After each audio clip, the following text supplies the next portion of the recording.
What would you do if you couldn't use your hands normally anymore?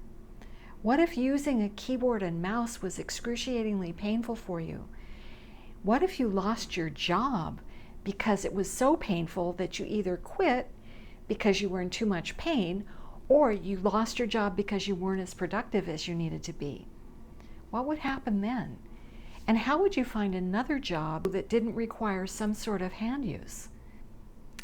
This is a problem that many people face when they have repetitive strain injury, or RSI for short. Repetitive strain injury can happen to your fingers, your wrists, your forearms, your elbows, your upper arms, your shoulder, your neck. It can affect anything along the upper extremity. And many people become injured from using these common tools, computer keyboards, mice, or just using their hands repetitively for work every day. A lot of people had no idea that anything could go seriously wrong with their hands until they're in the doctor's office getting a diagnosis. And even that can be tricky because a lot of doctors aren't really well versed in repetitive strain injury and don't know how to diagnose or treat it. Making repetitive movements such as using a computer keyboard or mouse are critical for working in the modern world. Other risk factors include lack of education. They've never heard of RSI, so they don't know the risk factors or the warning signs, especially the early warning signs of RSI. Improper tool design, sitting for long periods, and just the sheer amount of overuse when you make hundreds of thousands of repetitive movements with your hands every single day.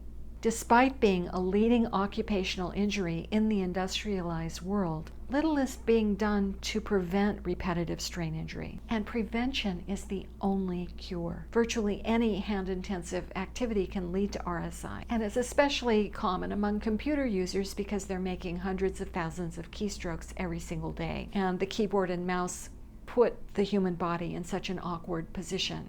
But regardless of how people get injured, they are usually shocked and panicked when they realize that taking a little bit of time off doesn't cure the situation.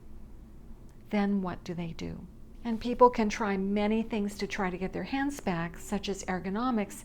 Ergonomics can be somewhat helpful, but it's not a cure for repetitive strain injury, nor does it really prevent repetitive strain injury because it doesn't take into account the sheer amount of overuse involved in hand-intensive jobs. So far, the government has not effectively addressed this issue. A petition has been posted on change.org with steps that governments need to take in order to prevent repetitive strain injury. You can read the petition at change.org. I've left the link in the description below. Please sign the petition, either for yourself or for someone you care about. And please share the petition. We need thousands and thousands, if not millions of signatures in order to catch the attention of legislators. So please sign the petition and share it with everyone you know, even if they aren't injured. Thank you for your support.